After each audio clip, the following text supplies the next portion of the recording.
myosin head is active, then it can do its cross-bridge cycling, and it can basically create tension. And so notice here a couple things. First of all, the thin filaments, they don't have troponin, right? There's no troponin that binding to calcium to reveal the actin chains. What calcium is doing here is it's activating the thick filaments, essentially. It's phosphorylating the myosin head so that they can go to work, right? So given this process, I can kind of show you that these contractions are graded, right? So for instance, if this was skeletal muscle, right, you have your excitation, and then you can have your twitch, right? But for smooth muscle, if you give your excitation, you can have something like this, you can have something like this, or you can have something that goes off the page, right? You can have varying amounts of strength and twitch depending on how much calcium you release into your smooth muscle. And so let me show you that relationship, right?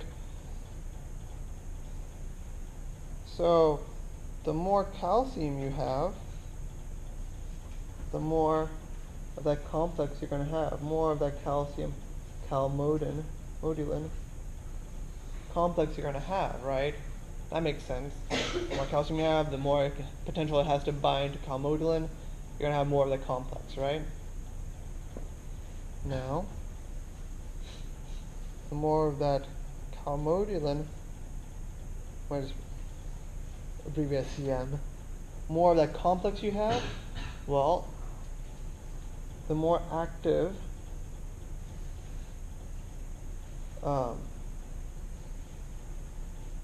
MLCK you're going to have, that myosin light chain kinase. So the more that complex you have, the more activation of that kinase you're going to have, right?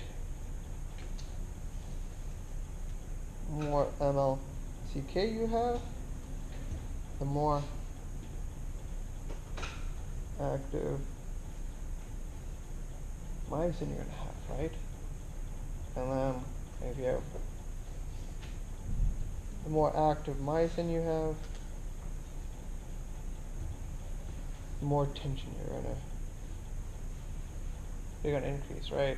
So you can see how by just varying calcium intake into the cell, you can vary how much tension as you go from here to here, and from here to here, and from here to here, right? This is the pathway here, and by increasing one part of the pathway, you kind of increase the other parts of the pathway here. And so this is how you can get the varying amounts of tension here by controlling how much calcium is released into the cytosol. And you don't really see that in skeletal muscles, right? That one action potential is going to release a set amount of calcium, and then you have a single twitch in skeletal muscle right here. But the amount of calcium that can get released into a smooth muscle is going to be dependent on the gates, right? If it's a chemical calcium gate, it's how much, that chemical stimulus you have. If it's a mechanical gated calcium channel, it's how much stretch that cell is going to feel. That's all going to be proportional to how much calcium you're going to see. And how much calcium you see inside this smooth muscle is going to be how much tension you're going to produce in that twitch. So hopefully that makes sense how you can have a graded tension in a smooth cell, but not in a skeletal muscle cell. You good? Should I go over this again? More? Alright, let's talk about how smooth muscles relax. And it's pretty much what you see in reverse. What's going to happen is calcium gets pumped out of the cell. So you have your calcium ATPases that just throw calcium back into extracellular fluid. You have calcium ATPase pumping calcium back into the SR, like you see in skeletal muscle. And this reverses reactions, right? This means as calcium is being pumped away out of the system, the calcium calmodulin complex breaks up into its free parts. Why does it do that? What what law or what principle says that it's going to happen? The law of mass action, right?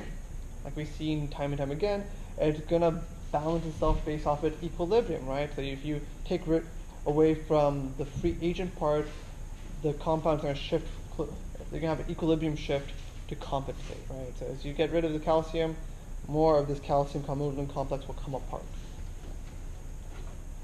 And then when that happens, you have these myosin phosphatase. These guys are constantly removing phosphate groups from your myosin head, right? And so as there's less of this, there's less phosphorylation, and these guys, I'll write it out, myosin phosphatase.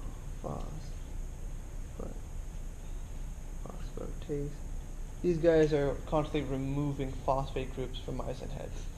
They kind of, in a way, act similar to calcium ATPase in the cytoplasmic reticulum. They're always removing calcium from the cytosol. These guys are always constantly removing phosphate groups from the myosin heads.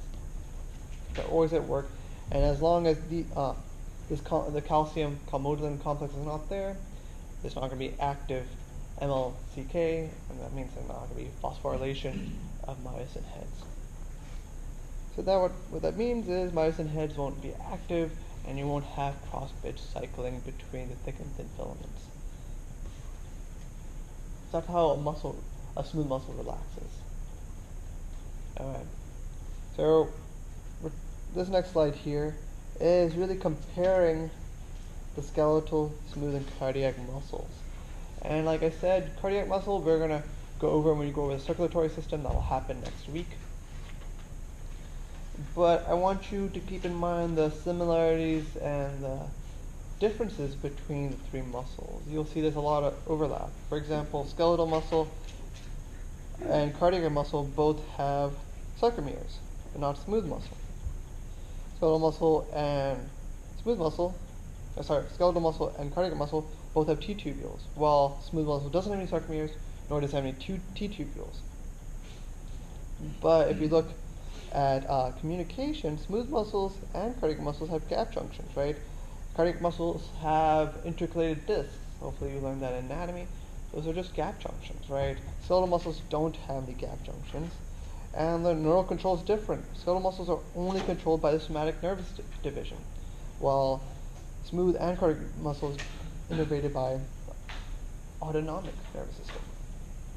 So there's a lot of similarities between each pair of muscles, but there's not too much similarity between all three. And so it's your job to know the similarities and dissimilarities between all three of these muscle types. And so basically learn this table.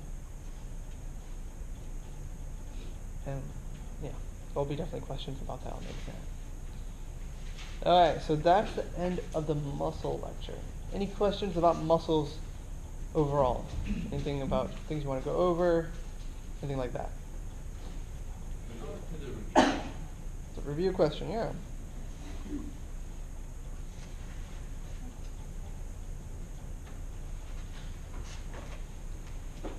Alright, here's a review question. What's up? Just used for the troponin affinity. Mm-hmm.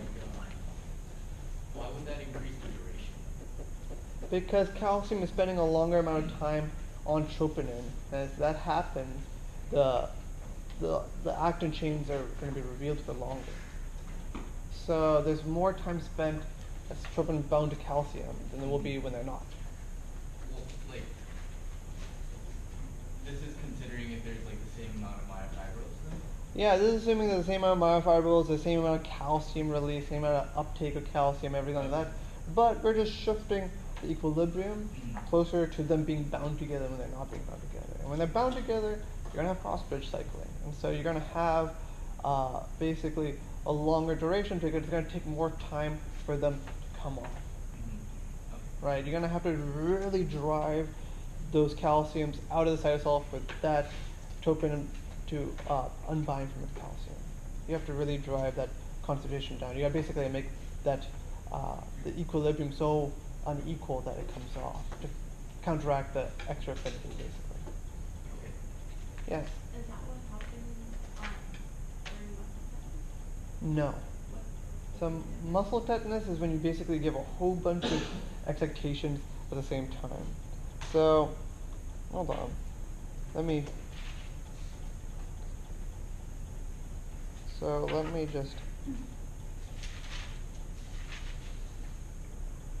just get a slide to write on. So here, sorry. So here we have tension on our y-axis, and then we have time. Right? If you give just one impulse, you're going to get one excitation, you get one twitch, right?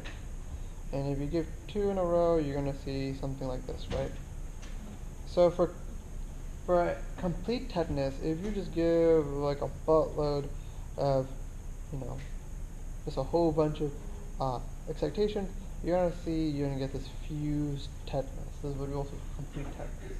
And so that has a greater tension overall, and it's what we call complete because it's this kind of smooth amount of, consistent amount of contention. It's not wobbly. Sometimes if you have a frequency that's lower, so something that's like this, what you'll see is you still get this kind of unfused tetanus, where you have, sorry, let me redraw this. This is not to scale. Where you are seeing this kind of high level of tension, but it's kind of wobbly. It relaxes a bit and comes up and down. And we call it incomplete tetanus. The idea of tetanus is you're just giving a lot of excitation so you're kind of maxing out how much you can sum the twitches.